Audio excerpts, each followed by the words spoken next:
So, this all happened when I was in 8th grade. I lived down the street from my friends Dylan and Emon, and we used to hang out every single day after school, and after a while, we got into Ouija boards and such. We didn't have a real one, but we printed one offline and made a makeshift one using a hoop earring. We would play with it daily for about 2 months too, or longer even, in Dylan's basement in the laundry room. To clarify, Dylan's basement and laundry room, it had no windows. Dylan was a musical kid and he had a xylophone in his basement down there to play. I remember he actually taught me how to play Here Comes the Sun on it too. So, this particular day, we went into the basement and I played that tune on the xylophone because I thought I was hot shit doing so. I then laid the mallets down flat across the xylophone and we proceeded into the laundry room to play with the Ouija board. Backtracking a little bit though, we had played with it for a couple of months regularly at this point, like I mentioned. We had also become acquainted with some sort of spirit by this point as well. He hated talking about how he died and, in fact, just wouldn't do it, and was apparently enamored with me. The earring moved so quickly and on its own too, a lot, so I was already pretty convinced, but of course, I wanted more. So, this one day, the last time the guys would play with it, I had asked the spirit for a sign. Yes, I know that that's dangerous and kind of against the rules, but the spirit agrees and I asked what we needed to pay attention to, and it told me the door. Hanging on the doorknob was a tie, and we waited for about 5 minutes and then the tie fluttered back and forth for a second. The guys were stunned because there was no passage of air anywhere within the basement, let alone the laundry room, and I, however, thought that it was pretty much nothing and certainly not enough to convince me. So, I ended up asking for another sign. Again, I know, stupid. When I asked though, the spirit obliged. I again asked what I needed to pay attention to and he told me to listen. We sat there for about another 5 to 10 minutes with pretty much nothing happening. And then, all of a sudden, we hear one loud ring of a singular xylophone key play out. We walk out of the laundry room and we find both the xylophone mallets are wedged in between the xylophone keys, just standing straight up. Nothing happened after this since the guys wouldn't play anymore, and honestly, I never got it to work in my house, but anyway, I hope you enjoyed the story.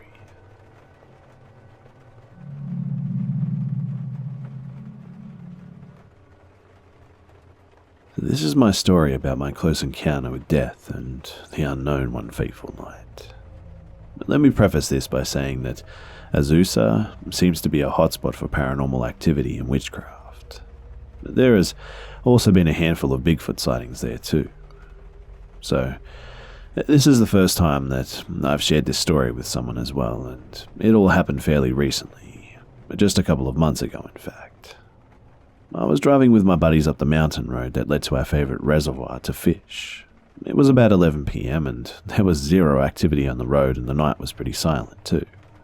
Usually, I can hear the crickets and the owls with the occasional coyote calls, but not tonight.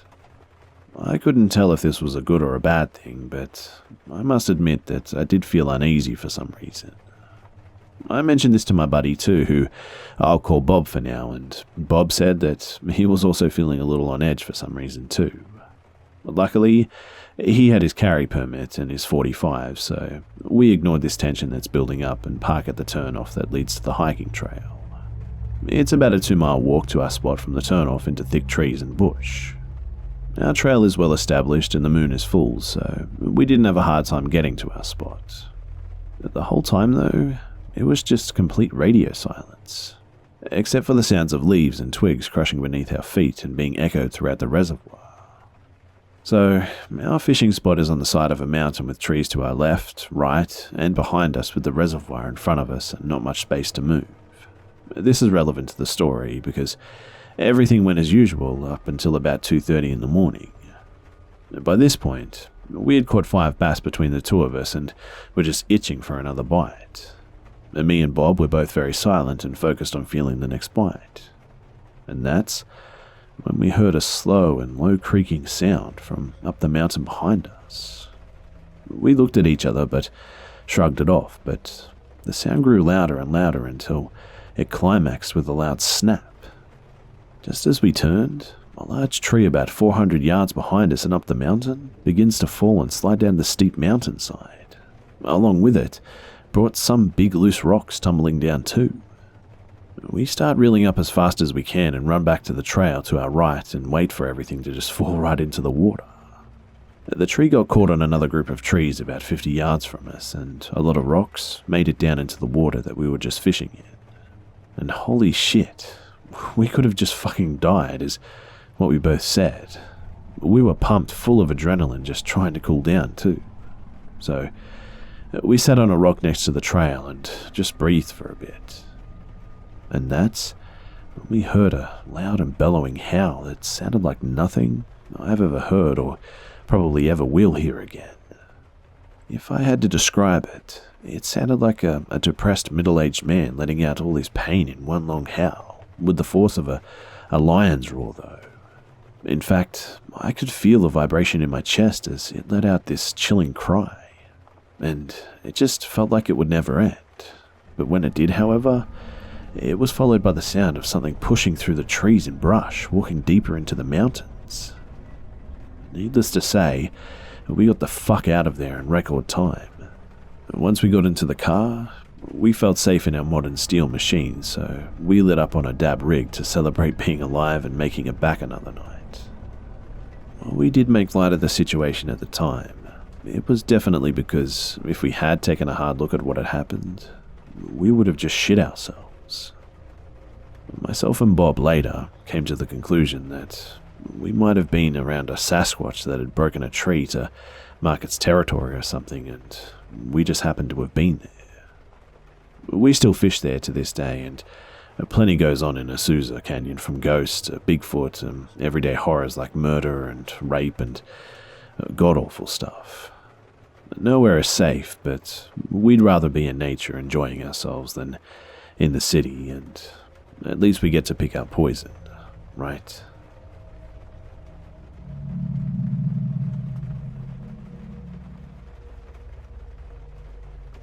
So, a bit of backstory first. I've been best friends with this girl since high school, I think, for probably close to 15 years now, in fact.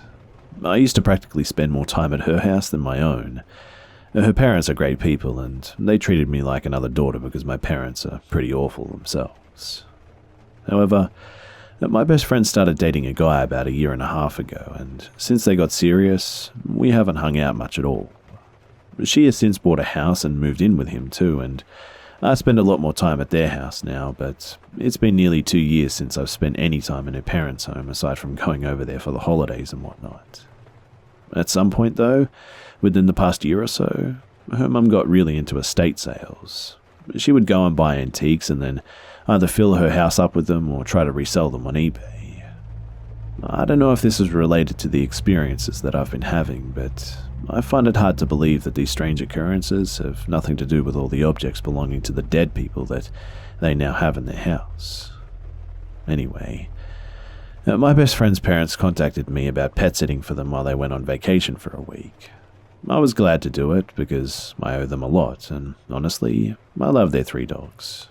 I've known them since they were puppies, and they had the 3 dogs shut in the tiled kitchen or dining sunroom area using a baby gate. That way, if there were any accidents, it was easy to clean since there was no carpet. Plus, the oldest dog, a bulldog, overheats easily, so he likes to be sprawled out on the tiles. The bowls of dog food and water were left out for them, and I was supposed to head over there for 2 or 3 times a day to just spend maybe an hour there. No big deal. So, the first day I showed up to let the dogs outside, I do all my other duties. The gate between the kitchen and the rest of the house had been knocked down though. It was honestly not really something that I had thought twice about. The dogs probably knocked it over themselves being bored or something. But 2 of the dogs were still in the kitchen though. The gate had fallen in a way that prevented them from easily getting out. The bulldog was missing though, which was a little weird because he couldn't easily get over the gate either, but I figured he probably kicked it over behind him and wandered off to nap somewhere or something. But because of his age, he is definitely the least likely to make a mess or cause trouble, so I wasn't too worried. But I realized that meant that I had to check the rest of the house for any accidents just to be safe. But first, I get the other two outside. I was going to list the things that I have to do: feed the fish, refill the food and the water bowls, etc., when I get this kind of weird feeling. The bulldog is mostly blind, but he normally would have come wiggling to greet me, and all the noise I'd been making with the food would definitely have brought him over. So I started calling the dog and looking for him. I immediately heard him barking, but I couldn't find him anywhere. I looked at all of his favorite spots, but there was nothing. At this point, I was in full panic mode, mostly because I could hear the dog but just couldn't see him, so I felt like I was losing my mind or something. Finally, out of desperation, I started throwing open doors upstairs, and I find him scared out of his wits shut in the guest bedroom. This made me feel really uneasy. My best friend's parents had been renovating the upstairs of their house, so the carpets were torn up and all the furniture was moved into storage. But they had shut all the doors before leaving to keep all the cats out of them because all of the tools and the stuff laying around them could have hurt them. So how the hell did one of the dogs get one of the doors open and then manage to get shut inside too? I mean, the gate coming down, I had been totally willing to write off as accidental, but finding the dog shut inside of a bedroom that I'd known had been closed off just made me feel really scared. So I called my friend and told her what had happened, mostly to keep myself occupied while I'm still at the house. She told me that her parents had actually bought a really nice dog gate before they left, but had forgotten to unpack it, and that I could open it and set it up if I thought that would help. So I found the giant box by the front door, emptied it, and got to work. It took the better part of an hour to set up, but it was this really good quality pressure-locked gate. It was made of metal, it came up to chest height, so probably around 4 feet tall, I'd say, and takes 2 hands to open. And let me tell you, there was just no way that a dog could knock this down accidentally. Like I said, 2 hands are required to open it too. There are like 2 parts to the locking mechanism. You have to sort of hold this button down with one hand in order to slide the lock off with the other hand. So, content with a job well done, I left that night and went home to my own dogs. The next morning, I came back to find no issue. The gate had worked. But when I headed there after work that night, my heart dropped to my stomach. Somehow, the gate had been opened. Not knocked down as if the dogs had done it, but opened. And the rest of the gate was still in place between the door frame. I refused to believe that the dogs had somehow opened it. Again, the bulldog was missing too. And again, I found him shut in the same room upstairs. Day 3, I go back expecting more of the same stuff, and I'm practically prepared for it this time. But it just gets so much worse. So, the kitchen and the dining room and the sunroom and the living room are all arranged in a sort of circle. From the living room, you head into the kitchen, and from the kitchen, you move into the dining room or the sunroom, and then from there, you can head through a door into the living room. However, the door between the living room and the sunroom is always locked. Not just closed, but actually locked. And to keep anyone from getting any funny ideas, they actually have a chair directly in front of the door, blocking it from opening. The reason they do this is because the way that the door swings open, if someone were to open it, the door would hit their expensive sound equipment for their TV. This door is not used regularly and has not been used since I met her. In fact, they had recently put a treadmill in the sunroom that totally blocks the door from being used. What I'm trying to say is that that's how infrequently this door is used. Anyway, I walked into the house that night and was greeted by the dogs. Okay, I guess the gate is opened again. Awesome. Except this time, the gate was opened, and so was the door to the living room. The armchair that blocks the door had been pushed out of the way too, and the door itself was unlocked. The key is left in the lock usually, and the door was just flung wide open. Now, while I do believe in the paranormal, I am naturally a pretty massive skeptic. I really don't believe any of the stories that I read online or any of the things that I see on TV.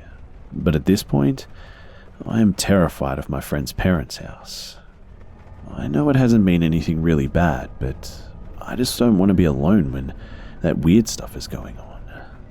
Even if the door was somehow just accidentally unlocked, unlikely mind you, but since I didn't personally check, who knows? I can't think of a rational explanation for how that chair moved. And I also don't have an explanation for the dog being shut in the one room, especially the second time it happened, when I know that I personally double-checked the door and made sure that it was firmly shut. I love and respect the family a lot, but I don't know how to tell them that I can't pet sit for them anymore. I just don't want to be in that house alone anymore.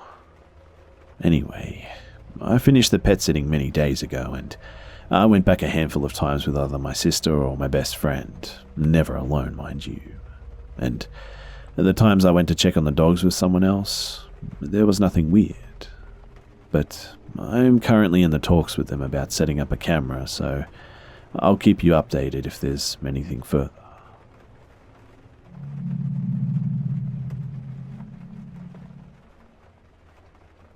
So, I don't know how to begin this, but I decided to share this to get some help because I'm just afraid to ask anyone I know personally. I'm 24 years old, a roughneck working up in the northern Minnesota logging area, among other work too. Recently, or yesterday in fact, due to our bow hunting season opening, I've been spending my time out in the woods. I live on a fairly large plot of land near Eli, Minnesota. There are a few towns over the population of 2,500 this far north, and neighbours are far and few in between.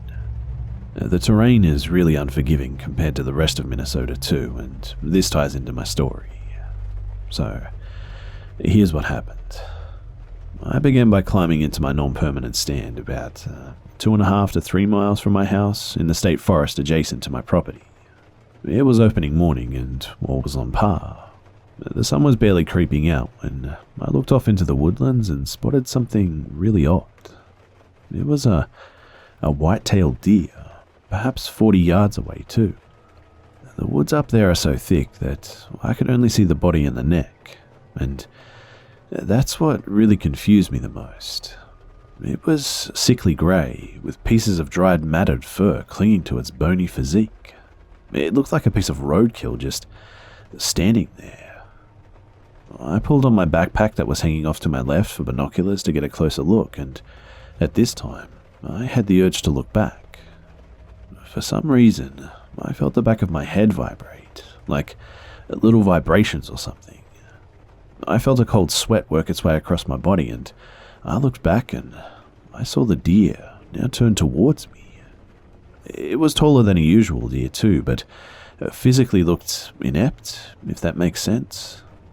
Now, I also saw its head and antlers too, and worst of all though, was its eyes. Its eyes, even from the distance that I could see, were just milky white, completely off hue from the usual brown or black of deer. Its head was really disproportionate too, favouring its left side with a bulging jaw. The antlers were just really unusual too. Instead of the fresh new transition from velvet to antler, it was a muddy green with an almost pus-coloured flavour to it. I don't know how to explain the feeling that came over me too. I mean, I've been through things that I can't explain. I've seen people that I care about die mere meters away from me.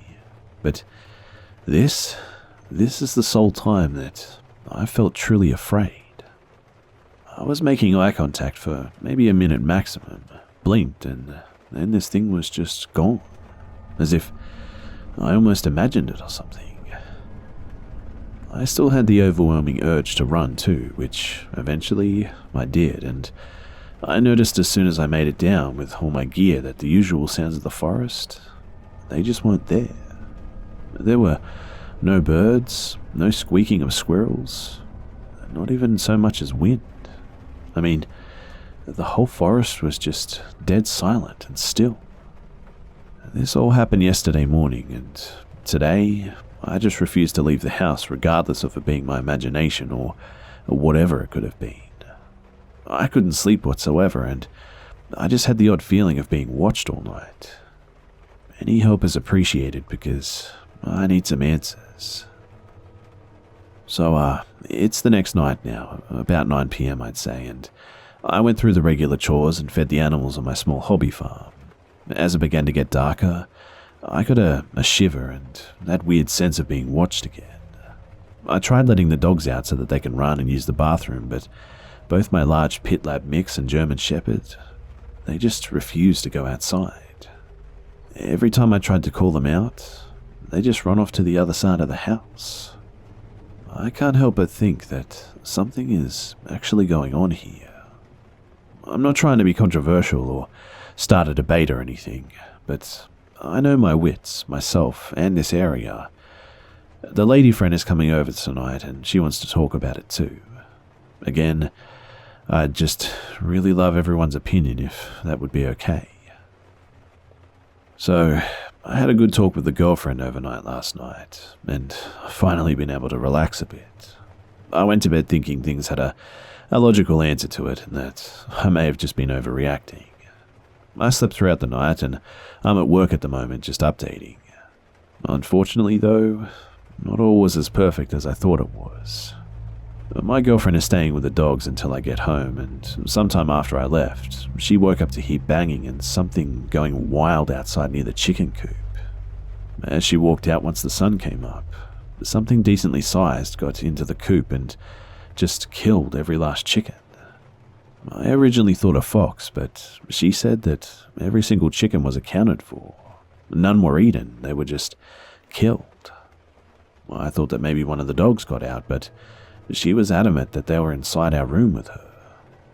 Funny thing is, I made sure that the coop was practically impenetrable by foxes or predators, but it looks as if the door was either left open or something unlocked it.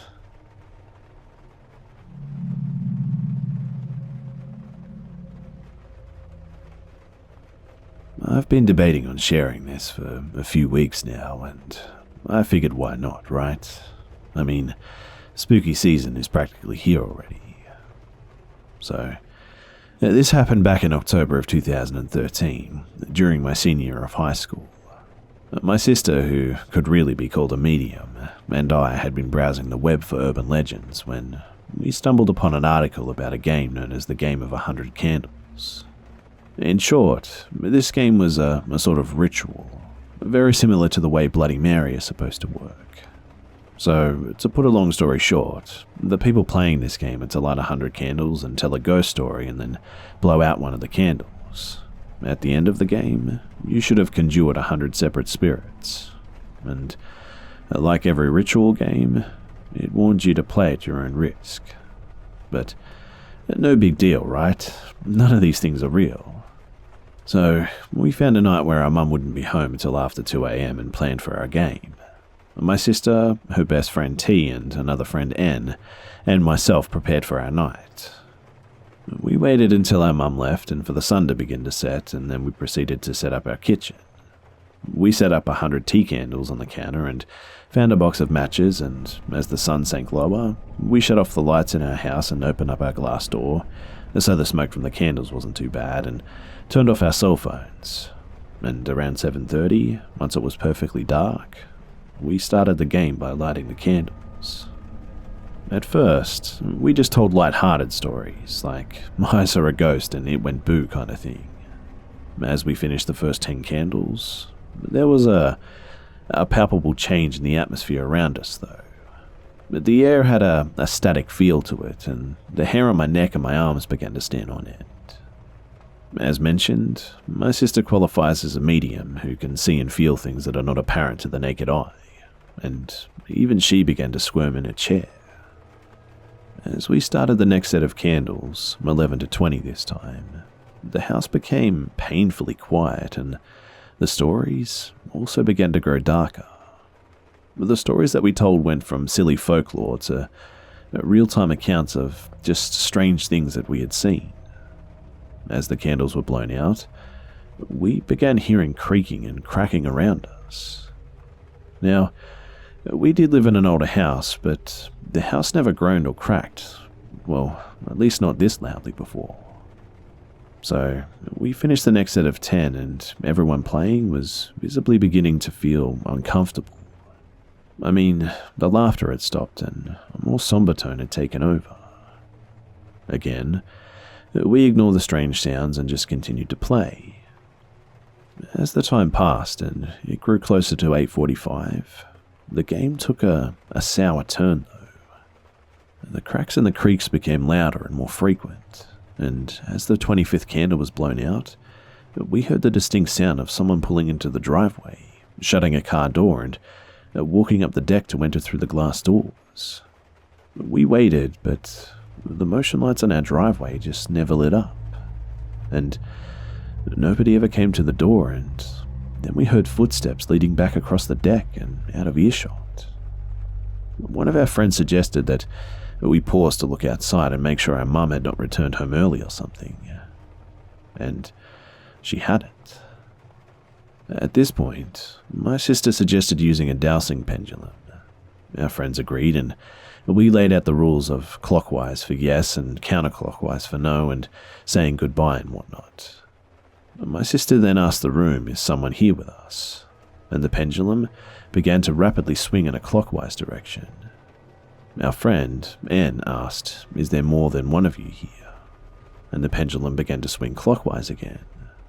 Anne said that this was some sort of bullshit and took the pendulum himself. I asked, "Did you come because we played the game?" Again, the pendulum swung clockwise. And finally, T provoked it by saying, "If you really are there, why don't you prove it?" And promptly, we heard a loud thud against the wall behind us. We decided that we were just freaking ourselves out though, and someone must have been fucking with us and had obviously managed to throw something in the dark to make the thudding noise. But curiosity got the better of us, and Anne suggested that we just keep playing, so we did. He told a story about seeing a spectre in his dreams once, then seeing it in real life. He put out the 26th candle and 2 others blew out. At this time, my sister, she became visibly frightened. The reason was unknown to us until later, but she claims that at this time, she saw a solid black mass moving down the hallway towards us. It felt like the house had become 10 degrees cooler after this candle was blown out too, and we all felt that. We sat in silence for a moment before Anne says, "If you're really here, I need a sign." And this is when shit just really hit the fan. We heard heavy, loud footsteps coming down the hallway and the doors creaking open. The flames of the candle started to waver with no wind, and Anne grabbed my hand and whispered that something was breathing behind him, even though I'm seated to his right and my sister and her friend are directly across from us and we couldn't see anything. Anne freezes up though, and then turns around suddenly with nothing behind him. And then, with nothing near it, the doors that we had left open slowly creak shut, with no wind present. Then, T says that someone is touching his arm, and then his neck, and then his face. At this time, we just decided to stop playing. I believe the exact phrase was, "Fuck this, I'm done, say goodbye." So, we did. We extinguished the rest of the candles and began turning on the lights and moving as a group, and although the candles were out and the game was over, there was still this really heavy feeling all around. We moved to our dining room, where we had heard the thud earlier, to turn the rest of the lights on. We entered the room as a group and turned on the lights, and Halloween decorations littered the ground like they'd been thrown from their original places. On top of our server was my mum's old battery-powered witch. Her motor had burned out years ago, and we never put batteries in anymore, and she was just simply sitting there. But we started hearing a cracking noise from the corner of the room. We slowly turned around to see that the witch was rocking and bringing her wrinkled hands together, slowly getting faster and faster until the witch just fell over. As her body hit the ground, we heard the loud bang of a door or cabinet slamming shut somewhere else in the house too. And suddenly, our friend T screamed that his face was burning. We turned around and he had a small scratch on his face and a trickle of blood was running down his cheek. And that was it. We grabbed phones and keys and just ran out of the house, dropped our friends off and didn't return home until much, much later. When we did eventually return home though, another friend came over to stay up with us until our mum got home. We turned on cartoons and cranked the volume and just tried to ignore the banging and the footsteps and the heavy breathing that wandered through our house for the rest of the night. In the years following our night of playing 100 Candles, we've seen quite a bit of activity in our home. I've shared this in other places, but I sincerely believe that this was a catalyst for the activity in our home. I have since moved, but my sister, she remains in our home and still frequently experiences phenomena, including seeing the shadowy figure occasionally. Hindsight is 20/20, and we really should have listened to the warnings, I know, but we were young and curious.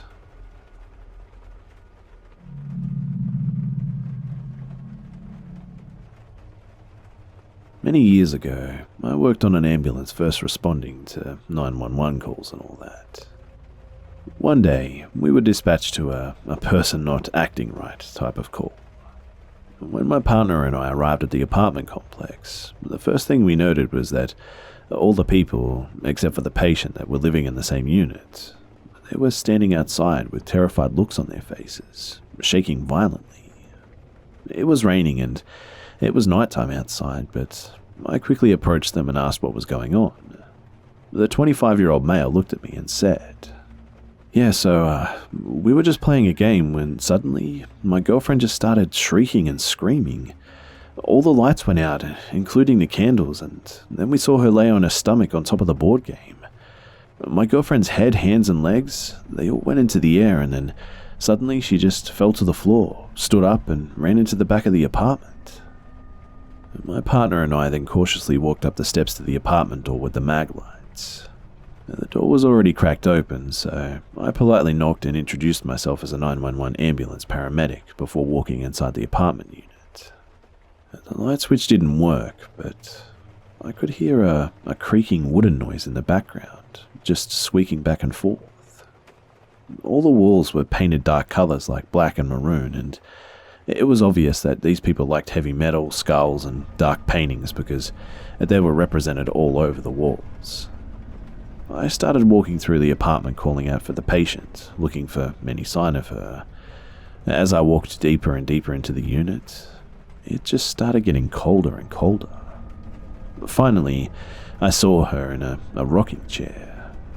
She was slowly rocking back and forth and just looking straight forward. I introduced myself to her and asked her what's going on. There was no answer from her, and she just kept rocking back and forth. I got up close to her looking for any medical abnormalities, and her eyes were so dark. Either her pupils were that big or her eye color was just that dark. But all of her other vital signs were pretty normal. Her blood sugar was normal. She didn't appear to be having any seizure activity or anything. I tried to get a painful stimulus out of her by squeezing the shoulder or a sternal rub, but she wouldn't even flinch. I couldn't find any track marks on her too for drug use or anything, and throughout all of this, she just kept rocking back and forth, just looking straight forward. The rule of thumb for paramedics now for this situation, and not being alert to person, place, time, or event, is that she needs to go to the hospital. I tell her that since she's not talking with me, I'll be moving her to a stretcher. And suddenly, the rocking just stops. I mean, all sound everywhere just stops. I can only hear breathing noises now. Well, I lift under her armpits and my partner lifts under her legs, and as we lift, we notice something really strange. The patient stays in a seated form, like completely rigid. We lay her on the stretcher and wheel her to the inside of the ambulance, and as we load her into the back, cracking noises like Breaking tree branches filled the air. I look over at her and notice now that she's looking right at me with a huge, scary, crazed smile on her face. And no matter where I moved, her head and eyes just tracked me with that same unwavering smile too. My partner looks over at me sympathetic, knowing that I'll have to be in the back with her. I playfully say, "Good, now maybe you'll talk to me." We begin riding to the hospital, and the heat was on full blast in the back of the ambulance, but no matter how hard we pumped it, it just wouldn't heat up. She was still smiling that big toothy smile and staring at me too, and not answering any of my questions. I looked down to grab my pen that fell on the floor and then looked back up, and out of nowhere, the highest pitched screams and shrieks filled the air as she started lunging at me and grabbing at me. She clashed her teeth and bit at me in my direction, trying all that she could to break loose. Luckily, the stretcher seatbelts were secured to her, making me just out of reach. The huge crazed smile broke into a frightening look of terror and then anger, and my back was against the wall of the box. Luckily, we were already at the hospital, unintentionally a Catholic one, mind you, and as the ambulance drove in, the patient stopped all she was doing. She calmly looked straight back forward and just went mute again. We brought her into the ER and talked with the doctor about what had happened, who, needless to say, was pretty astonished by the story.